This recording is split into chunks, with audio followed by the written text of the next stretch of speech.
네, 이어서 프라임 인사이트 시간입니다. 자, 이번 순서는 오늘 가장 핫한 경제 이슈를 전문가와 함께 정리 분석해보는 시간 준비했는데요. 오늘도 차영주 와이즈 경제연구소장과 함께합니다. 소장님 안녕하세요. 안녕하십니까? 네, 오늘도 다양한 이슈들이 있습니다. 자, 첫 번째 뉴스로 삼성전자를 좀 다뤄봐야 될 것 같습니다. 자, 어제 삼성전자에 이어서 오늘 SK하이닉스까지도 실적이 좀 나왔는데요. 상당히 암울한 실적, 두 곳 모두 어닝 쇼크를 좀 나타냈습니다. 자, 이렇게 된다면 현재 삼성전자 경우 시장에서 감산 여부의 촉각을 좀 나타내고 있는데요. 하지만 감산은 없다 이런 발표가 좀 나오기도 했습니다. 이 증권가에서는 실제적인 감산으로 받아들이는 이런 좀 분위기긴 한데 오늘 실적과 수급 두 가지를 다 분석을 해봐야 될 것 같습니다. 먼저 실적 그리고 감산 얘기 설명해 주시죠. 예, 일단 뭐 실적부터 얘기를 해드리도록 하겠습니다. 뭐 여러분들 익히 다 아시는 것처럼 삼성전자라든지 오늘 발표된 SK하이닉스까지 실적이 상당히 좀 잘 못 나왔었죠. 삼성전자가 반도체 부분에서 적자는 안 났습니다만 8조 매출에 약 한 2천억 정도 흑자라고 보면 거의 뭐 적자나 마찬가지였다. 그렇죠. 그렇게 좀 생각을 해야 될 것 같아요. 네네. SK하이닉스 같은 경우는 이제 반도체에 집중하다 보니까 적자폭이 더 커졌다 이렇게 좀 말씀드릴 수가 있겠죠. 일단 그나마 다행이다라는 것은 그 삼성전자 기준으로 봤을 때 잠정 실적이 나왔을 때랑 큰 차이가 없었다라는 면에 있어서 이미 시장은 좀 각오를 할 수 있는 기회를 줬다라고 말씀드릴 수가 있겠죠. 저는 이런 표현을 좀 드리고 싶어요. 우리가 이제 뭐 장난을 칠 때 친구들하고 이제 뭐 내가 한 대 때리겠다라고 그러면 이제 각오를 하고 맞는 거하고 갑자기 길거리 가는데 뒤통수 딱 맞는 거하고는 똑같은 강도에 맞는 거랑 느낌이 다르죠. 결국 삼성전자가 잠정 실적을 발표함으로써 어느 정도 우리가 실적이 안 나올 거야라고 이제 우리 시장에 알려줬기 때문에 우리가 각오하고 있었기 때문에 좀 덜 아팠다 이렇게 예를 들어드릴 수 있을 것으로 보여집니다. 자 반도체 부분에 있어서의 실적이 굉장히 안 좋게 나왔습니다. 이게 어느 정도라고 여러분들이 보셔야 되냐면 지금 이제 업황이 안 좋기 때문에 실적이 안 좋다라고 보실 수도 있겠습니다만 이게 좀 비교가 필요하죠. 네. 2012년부터 자료를 제가 뒤져봤습니다. 2012년도에 삼성전자의 매출은 45조였고요. 분기 매출은 영업이익이 얼마였냐면 5조 6천억이었어요. 근데 지금은 삼성전자의 분기 매출이 8조인데 영업이익이 얼마? 4조였어요. 삼성전자가 2012년 이후에 분기 영업이익으로 5조 이하로 떨어진 게 이번에 처음입니다. 네. 자, 굉장히 심각하죠. 우리가 이제 약 5조 매출에서 6조, 7조, 8조까지 매출이 늘었는데 영업이익은 오히려 역성장했다라는 거죠. 이 부분을 본다면 지금 삼성전자가 처한 상황이 굉장히 심각한 상황이다. 그러니까 지금 일부 삼성전자의 펀드멘탈을 보면 오히려 이런 최악의 실적이 근거가 돼서 나중에 재고 사이클이라든지 이런 게 돌 때 삼성전자의 실적이 턴어라운드 할 수 있다라고 말씀하시는 분들도 있는데 모르겠습니다. 그건 이제 미래 전망이지만 지금 삼성전자가 처한 상황이 굉장히 녹록치 않다. 일단 이것은 우리가 심각하게 받아들여야 됐다라고 말씀드릴 수 있겠죠. 네. 자, 시장에서 좀 기대했던 것은 결국 감산에 대한 부분들이었습니다. 업황 사이클이 안 좋으니까 감산을 좀 해서 재고를 좀 조정을 하면 그러고 나면 나중에 수요 회복이 좀 있지 않겠는가라고 했었던 부분들이죠. 어떻게 보면 시장이 삼성전자에게 감산을 강요하는 듯한 느낌을 좀 강하게 받았습니다. 하지만 삼성전자는 감산에 대해서 하지 않겠다라는 선을 분명히 그었죠. 감산을 한다라는 것이 그 말처럼 쉬운 게 아닙니다. 우리가 자동차 같은 경우 운전을 하다가 자동차가 잠깐 쉬었다가 다시 운전하면 시동만 껐다 켰다 하면 되죠. 근데 반도체 라인은 우리가 가끔 이제 대만이라든지 이런 정전 사태에서 보여지듯이 한번 라인이 멈추면 재가동될 때까지 최소 3개월에서 6개월이 걸립니다.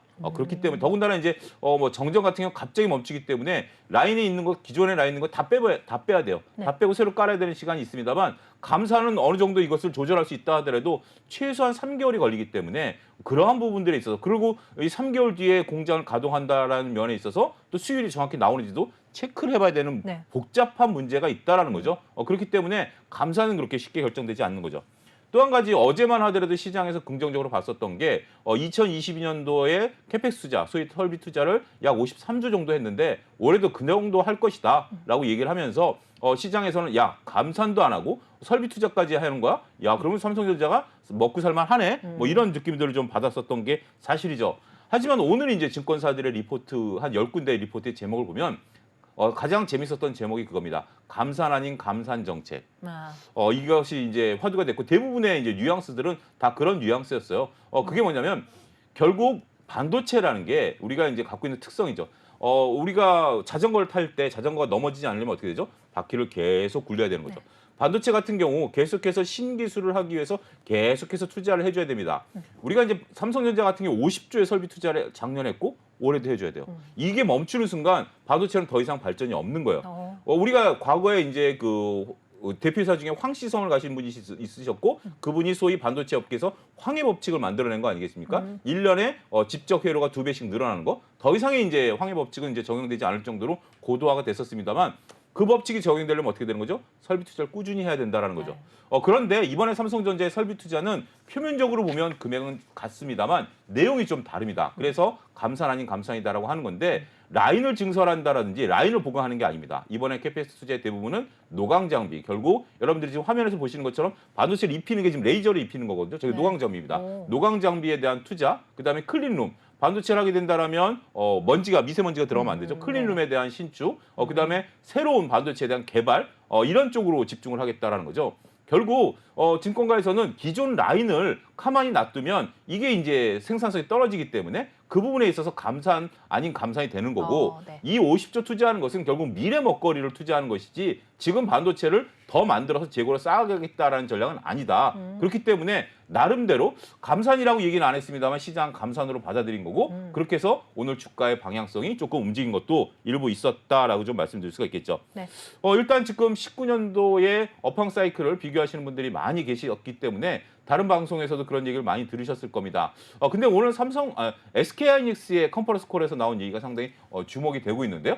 삼성전자 좀 다른 얘기를 했습니다. SK하이닉스가 2019년도에 이렇게 그 다운 사이클에 들어갔을 때는 소위 PC라든지 스마트폰 이런 쪽들의 수요가 급감하면서 일어났었던 거고 지금은 글로벌 경기 상황에서 일어난 것으로 보인다.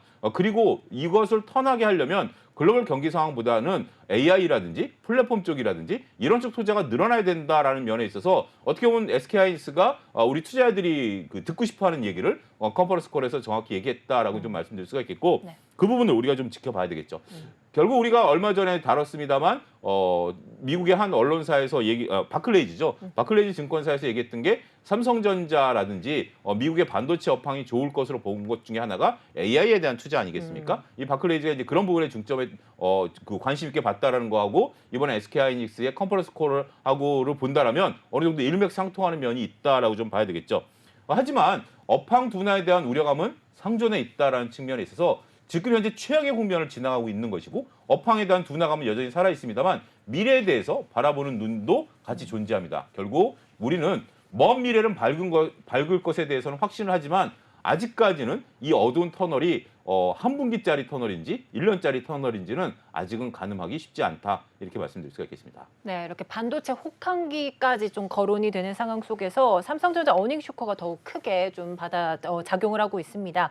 하지만 이런 실적 충격에도 인위적 감소는 없다라고 선언한 삼성전자고요. 여기에 또 올해 2023년 서버 투자에도 긍정적인 이런 발언들을 하고 있습니다. 하지만 증권가에서는 실질적인 감산으로 지금 받아들여지고 있는 분위기이기 때문에 여러분들 참고해 주시길 바라겠고요. 자, 그런데 실적이 이렇게 최악인데도 최근 주가는 좀 견조한 상황입니다. 자, 며칠 변동성이 좀 있었지만 삼성전자 6만 원에 좀 안착을 했죠. 전일장은 6만 1,000원을 좀 기록했고요. 오늘은 1%대 상승해서 6만 1,800원으로 종가 형성을 했습니다. 향후 주가 전망은 어떻게 보시는지요? 아무래도 우리가 이제 삼성전자에 대한 펀드멘탈도 확인하긴 하겠습니다만 삼성전자로 관심을 가지시는 대다수의 시청자분들께서는 결국 주가에 대해 향방성에 대한 부분들이겠죠. 펀드멘탈에 대한 것들은 그냥 상식적인 거고 주가에 대해서 하는 건데 어제 삼성전자 실적 발표 이후에 주가가 큰 축보로 변동성을 나타내면서 이틀 연속 변동성이 커지면서 투자의 우려감을 좀 자아냈었죠. 다행스럽게도 오늘은 조금 반등을 좀 줬기 때문에 일단은 좀 급한 마음은 좀 애둘러서 우리가 좀 가라앉혀야 되지 않을까 싶습니다.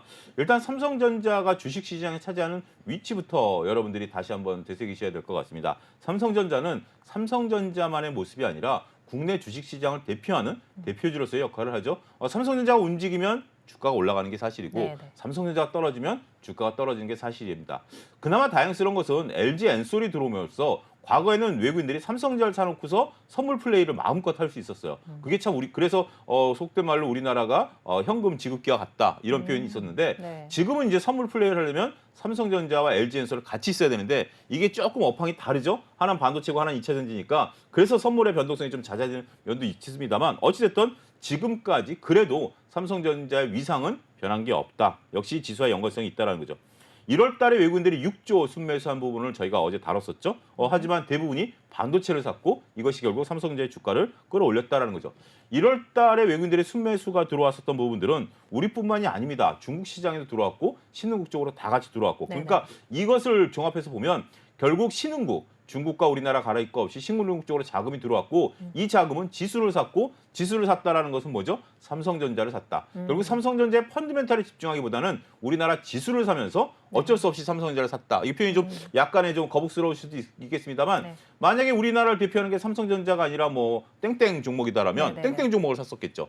그런 의미로 받아들이셔야 된다라고 보는 거죠. 안타깝게도 삼성전자의 개인 투자 비중은 점점 감소하고 있다라는 사실이죠.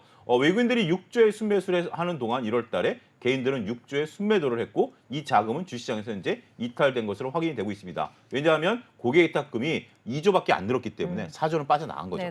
그렇다라는 부분들을 보셔야 될 것 같고 일단 삼성전자가 6만 원으로 다시 하회할 가능성은 현재로서 높지 않다라는 게 증권가의 전언이고요. 6만 원에 안착이 돼야 7만 원, 8만 원 갈 수 있기 때문에 최소한 6만 원의 안착을 지켜보셔야 되겠죠.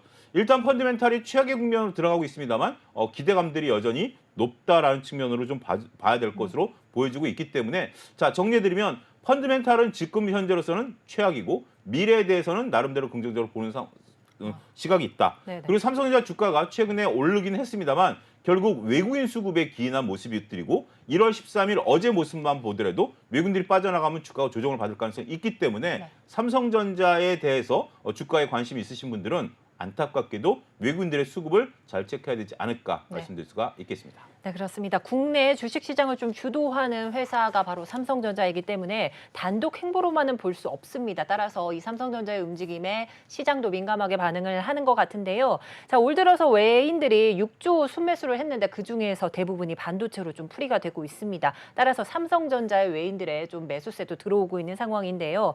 자, 이제 6만전자 무너지는 상황은 당분간 없을 것이다라는 증권가 분석이 나오고 있지만 계속해서 외인들의 수급 상황을 체크하면서 따라가셔야 되겠다 이런 분석해 주셨습니다. 자, 이제 건설업종 이슈 한번 체크해 보도록 하겠습니다. 이번에 이제 건설주 중에 GS건설에 대해서 증권가 혹평이 좀 나왔는데요. 이 건설주는 22년 새 정부에 대한 기대감 또 네옴시티 등 몇몇 이슈에 주가가 단기 반등을 좀 했었습니다. 하지만 그 이후 오랫동안 대표적인 좀 소외주가 돼버렸습니다. 자, 그런데 증권가에서 목표가를 또 내렸고요. 이는 사실상 투자하기 어렵다인 것으로 좀 볼 수가 있겠는데요. 한편에서는 수주 잔고를 좀 들면서 이해가 안 된다는 이런 반응도 나오고 있습니다. 어떻습니까?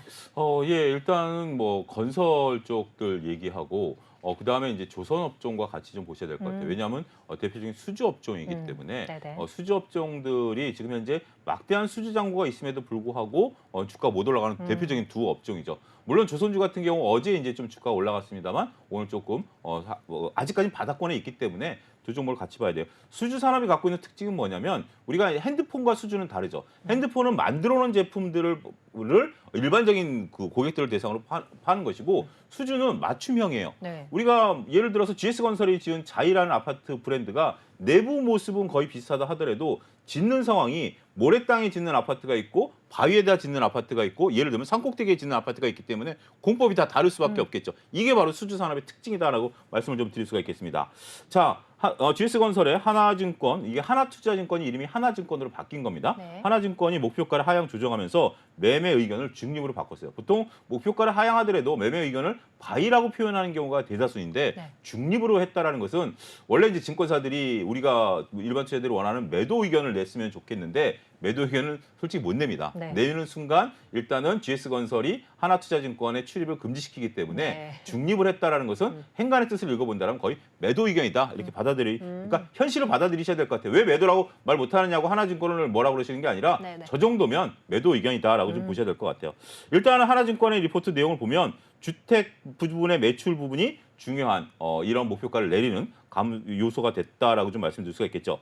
자, 수주잔고를 놓고 보면 만만치가 않습니다. 현재 지금 GS건설이 갖고 있는 수주잔고는 16조 규모입니다. 신규로 작년에 받은 게 원래 작년에 13조를 받으려고 그랬는데 무려 22%나 초과하면서 16조의 수주잔고를 지금 쌓아놓고 있는 상태예요.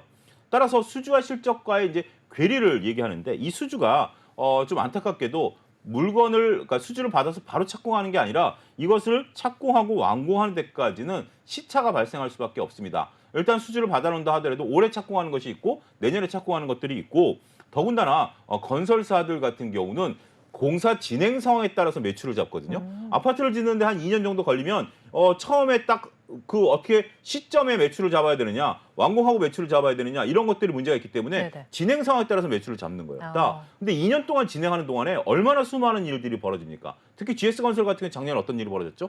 원자재 가격이 폭등해버렸죠.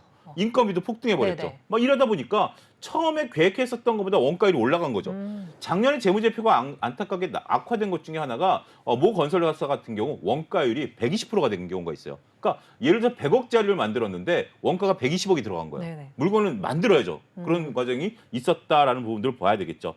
자, 일단은 뭐 국내 수지에 있어서 특히 GS건설 같은 경우 국내 아파트 브랜드 선호도 1위이기 때문에 국내 부분에 있어서 매출이 늘어나야 되는데 하나투자증권은 국내 주택 부분에 있어 매출 감소를 안타깝게 보고 있다. 지금 여러분들 잘 아시다시피 미분양이 아직까지 해소가 안 되고 있고 네네. 특히 뭐 특정 지역에서 미분양은 뭐 어마어마한 정도로 뭐 대구 지역이라든지 경상북도 지역은 미분양이 좀 굉장히 심각한 문제를 초래할 수 있을 정도로 좀 문제가 되고 있고 주택 경기가 조금 살아나는 듯한 모습들을 보이긴 했습니다만 아직까지는 우리가 원하는 수준까지는 아니고 이제 하락이 멈춘 정도다 이렇게 보는 것들이 좀 좋을 수가 있겠죠. 네네. 그렇다면 뭐 네옴시티라든지 글로벌 시장으로 나가면 좋지 않겠는가라고 생각하실 수 있죠. 근데 글로벌 수주가 갖고 있는 한계가 뭐냐면 원가 계산이 어려웁니다. 우리가 이제 글로벌 수주를 한다라면 국내에서도 예를 들어서 특정 지역이 재개발을 한다라면 GS건설, 현대건설, 뭐 대림산업 이런 것들이 붙죠. 네. 그러면 만약에 네옴시티가 된다면 우리나라가 가서 편하게 공사할 수 있을까요? 중국 업체, 우리 업체, 미국 업체, 프랑스 업체, 이집트 업체 다 붙겠죠. 네네. 그러다 보니까 마진율이 약하죠. 어. 마진율이 약한 데다가 글로벌 원가 폭등에 노출이 그대로 되고 있고 거기에 더해서 환율까지 노출이 되는 거죠. 네. 그렇기 때문에 해외 건설에 있어서는 상당히 쉽지 않다. 극단적인 예로 작년 가을에 한화건설 비상장이긴 합니다만 하나건설이 2012년도에 이라크의 신도시 건설을 약 16조에 수주한 게 있습니다. 굉장히 큰 뉴스였고 네. 그때 당시 김승현 회장께서 뉴스에 그런 말을 했어요. 나 거기에다가 야전 침대 하나 깔아달라. 너무 기분이 좋다라고 했는데 네네. 안타깝게도 지난 가을에 약 8천억의 미수금이 발생하면서 공사 중단 선언을 했습니다. 더 이상의 공사를 진행해봤자 우리가 남을 게 없다라고 해서 건물을 짓다가 이제 빠져나온 거죠. 네. 그런 부분들을 보게 된다면 우리가 해외 공사에서 남길 수 있는 부분들 쉽지 않다. 물론 남기면 좋죠. 남겨야 되겠죠. 하지만 우리가 그것을 바탕으로 주가가 올라가는 부분들은 쉽지 않을 수 있다. 일단 전체적으로 봤을 때 건설업계 쉽지 않을 것으로 보여집니다. 네. PF 시장이 안정되고는 있습니다만 이자 부담 여전하다라는 거 보셔야 되겠고 결국 건설업에 대한 주가의 향반은 부동산 경기와 맞물릴 수밖에 없는 지금의 현상을 보셔야 되지 않을까 싶습니다. 네, 이 건설 조선 이 대표적 수주 업종으로 좀 꼽아주셨는데요. 이게 선제작 후주문 제작이 아닌 선주문 후 제작으로 좀 들어가는 업종이기도 합니다. 자, 이제 GS 건설에 대해서 하나증권이 이제 목표가를 하향 조정을 하면서 그 이후로 주택 매출 부분의 감소가 중요 원인이다 이렇게 꼽기도 했는데요. 자, 이제 수주와 실적 사이에 몇 가지 괴리가 좀 발생했다 이렇게 들어주셨습니다. 지난해 원자재 가격 폭등 등의 악재를 가지고 이 국내 시장에서도 좀 많은 문제점이 좀 제기됐었는데 뿐만 아니라 글로벌 수주 역시 원가 계산 어려움 등의 문제가 존재하고 있습니다. 자, 전체적으로 건설업계 쉽지만은 않겠다 이렇게 분석을 내려주셨네요. 자, 이제 다음 이슈 보도록 하겠습니다. 내일 아침 되면요, 이제 FOMC 금리 발표가 좀 있겠고요. 여기에 파월의 입이 좀 주목을 하셔야 될 것 같습니다. 향후 금리 방향을 가늠해 볼 수 있는 이런 파월 파월 의장의 입이기 때문인데요. 자, 그래도 꾸준하게 제기되는 게 이 경기 둔화에 대한 우려감입니다. 또한 IMF도 우리나라 경제 성장률 전망치를 하향 조정을 했다고 이렇게 좀 보고가 되고 있는데 특히 일본보다 성장률을 낮췄다는 게 충격적입니다. 어떤 상황일까요? 예, 일단은 지금 뭐 내일 아침이면 4시쯤이면 다 아시게 되겠습니다만 미국이 이제 25bp 금리 인상에 대한 것은 뭐 기정사실이고요. 네네. 향후 이제 금리를 더 이상 어떻게 올리느냐에 대해서 관심이 있는 거죠. 그쵸. 자, 금리를 안 올리려면 어떻게 되죠? 경기가 둔화돼야 된다는 네네네. 거예요. 역설적인 얘기죠. 자, IMF 얘기를 해보겠습니다. IMF가 올해 한국 경제 성장률을 2.0에서 1.7로 하향 조정을 했습니다. 이게 어느 수준이냐면 한국은행이 지금 우리나라 경제 성장률 올해 1.7로 보고 있고요. OECD가 1.8을 보고 있고 KDI 우리나라 한국 개발연구원에서 네. 1.8을 보고 있기 때문에 거의 뭐 우리 국내외 연구기관들이나 금융기관들이 보고 있는 수준과 거의 일치하는 수준이다라고 좀 말씀드릴 수가 있겠습니다. 1.7, 1.8에서 요지부동입니다. 네. 움직이지 않고 있는 부분들이고 이 부분이 어느 정도 심각성이냐면 네. IMF가 2%대에서 1.7%로 했죠. 지금 앵커께서 네. 태어나시기 이전인 1964년 이후에 처음으로 1%대 성장인 겁니다. 네. 64년 이후에 처음으로 1%대 성장인 거예요. 그러니까 지금 이 방송을 보시는 분들 중에 일부는 그때 태어나셨을 것이고 네네. 지금 태어나지도 않아, 그러니까 경험해보지 못한 지금 그렇죠. 경제 성장률이니까 1.7%면 그래도 뭐 어느 정도 일본도 그 정도 하니까 되는 거 아니야? 우리나라 역사상 여러분들이 경험해보지 못한 경기 불황이 시작된다라는 네. 것을 역설적으로 말씀드리도록 하겠습니다. 자, 일단 우리가 이제 이런 것들을 발표할 때 뭐 OECD, IMF, UN, 세계 개발은행 다 지금 경제 성장률을 발표하는데 이 기관들이 의미하는 바도 여러분들이 보셔야 돼요. 단순 수치를 볼 게 아니라 IMF의 설립 목적 중에 하나가 뭐냐면 고용 및 지속 가능한 경제 성장을 촉진하겠다라는 거예요. 원래 IMF라는 게 브레튼 우드 체제가 깨지면서 세계 개발은행과 같이 만들어진 설립 기관이거든요. 세계 개발은행 같은 경우는 이제 개도국들의 어떤 뭐 자금 지원이라든지 이런 쪽이었고 IMF도 그런 것들이 있습니다만 경제 성장 쪽에 포커스가 맞춰진 거기 때문에 다른 어떤 기관보다 그 의미가 높다. 이렇게 여러분들이 보셔야 될 것으로 보여집니다. 안타까운 것은 다른 나라 상황도 좀 보겠습니다. 일본 같은 경우 1.6에서 1.8로 상향 조정했습니다. 그렇기 때문에 우리가 1.7이고 일본이 1.8이죠. 이것도 25년 만에 역전된 겁니다. 어마어마. 우리가 네네. 일본 그러면 저성장 국가다라고 생각을 하고 계시는데 네. 일본이 우리보다 올해는 더 성장할 것으로 보고 있죠. 물론 일본이 4월 달에 중앙은행 총재가 바뀌면서 금리 인상을 할 가능성이 높고 이것으로 반영이 됐다라고 보겠죠. 그런 부분들을 보고 우리가 이제 일본에게 역전당했던 것들을 역사적 사건으로 보면 67년 이후에 80년대 오일 쇼크하고 네네. 98년 외환위기 이후 처음입니다. 굉장히 상황이 안 좋다라는 거죠. 네네. 세계 경제 성장률은 2.7에서 2.9로 상향했다라는 거. 미국도 1.4에서 1.5로 상향했고 네. 현재 지금 FOMC가 미국의 경제 성장률을 0.5로 보고 있는데 오히려 IMF는 그거보다 3배 이상 더 이제 성장할 것으로 보고 있는 거고 중국도 4.4에서 5.2로 상향 조정했습니다. 네. 중국이 2022년에 3% 경제 성장했거든요. 네. 근데 올해 5.2까지 성장할 것으로 보고 어허. 있기 때문에 리오프닝 효과 톡톡히 나타날 것으로 보여집니다. 아, 지금 현재 가장 안타까운 유로존도 네. 0.5에서 0.7로 상향. 무려 20%나 올린 거죠. 네네. 40%를 올린 거죠. 네. 그러니까 퍼센테이지 따지면 40% 올린 거예요. 네. 어마어마하게 올린 거예요. 네네. 그렇기 때문에 지금 현재 우리나라에 대한 그런 상황이 녹록지 않다라는 걸 여러분들이 잘 인지하셔야 될 것으로 보여지고요. 경기 둔화 신호가 곳곳에서 우리가 나오고 있고 세계 수출 둔화라든지 GDP 대비 수출 둔화 표들도 최근에 돌아다니고 있는데 일본과 독일 대비해서 우리가 현격히 떨어지고 있다라는 것들이고 더군다나 최근에 이제 우리 공공물가 인상에 대한 부담도 있지 않습니까? 이것도 경제 성장률에 발목을 잡을 수도 있기 때문에 네. 지금 상황은 일단 우리가 제가 이것을 강조하는 이유가 뭐냐면 현실을 알아야 냉정한 현실을 알아야 극복할 수 있는 것들을 알고 여기에 대책을 세우는 거죠. 그렇기 때문에 여러분들이 이 부분을 잘 머릿속에 넣어두시기 바라겠습니다. 네, 이제 IMF가 한국 경제 성장률을 2%에서 1.7%로 하향 조정을 했는데요. 이 수치는 우리나라 역사상 경험해보지 못한 경제 성장률이다. 이렇게 또 말씀해 주셨습니다. 자, 이렇게 된다면 일본보다 성장률을 IMF가 낮췄다는 게 좀 충격적으로 다가오고 있습니다. 자, 중국 같은 경우에도 상향을 했고요. 좀 심각한 상황인 유로존까지도 좀 상향 조정을 했었는데요. 그럼에 따라 이제 국내 상황 악화된 점이 조금 부각되면서 여러분들 꼭 꼭 유념을 하셔야 되겠다. 이런 말씀까지 주셨습니다. 자, 이제 중국 관련 이슈도 한번 체크해 보도록 하겠습니다. 중국과 입국 문제를 두고 신경전이 여전히 이어지고 있는 상황인데요. 이 중국이 해외 여행 자유를 좀 선언을 하자 이제 일본과 우리나라 비자 발급 일시 중단을 발표를 했고요. 이에 이어서 중국도 비자 발급을 중단을 했습니다. 뭐 사실상 보복 조치라고 볼 수밖에 없었는데요. 그런데 중국이 일본에 대해서는 비자 발급을 좀 허용하는 제스처를 취했지만 한국은 오히려 입국자 전원 PCR 검사로 강화하는 이 발표안을 내놨습니다. 국내 당국의 고민이 좀 깊어지고 있을 것 같은데 이 정부가 중국에 대해 중국 비자 발급 완화 가능성을 이야기하고는 있습니다. 현재 상황 어떻게 봐야 될까요? 오늘부터 중국에 지금 이제 들어가 계신 분들이라든지 들어가실 분들은 전원 PCR 전원, 검사를 네. 실시합니다. 우리나라만 합니다. 네네. 한국인들만 합니다. 네. 이게 상당히 조금 안타깝다라고 좀 그렇죠. 말씀드릴 수가 있겠고 일단 앞서 언급하신 것처럼 이제 우리나라는 중국에 대해서 2월 말까지 비자 발급을 이제 중단해 놓은 상태죠. 아무래도 코로나 환자들의 입국에 대한 어떤 부담감 때문에 이런 것들을 발표했고, 근데 우리나라만 그런 건 아니에요. 대부분의 국가들이 그랬고 일본도 지금 그런 상황인데 현재 지금 그거에 대해서 중국은 우리나라에서 좀 강하게 반발을 하고 있죠. 국내에서 입국하는 분들에 대한 비자 발급도 중단했고 그다음에 경유도 못하게 하는 그런 경우가 있죠. 그런 부분들까지 하면서 상당히 좀 강했습니다. 그리고 근데 일본에 대해서는 비자 발급을 완화하겠다라는 이제 그런 기사가 또 나왔어요. 이달 한 16일 정도부터 풀어주겠다라는 부분에서 일본에 대해서는 좀 풀어주는데 우리는 오히려 더 옥죄는 그런 모습들이죠. 네네.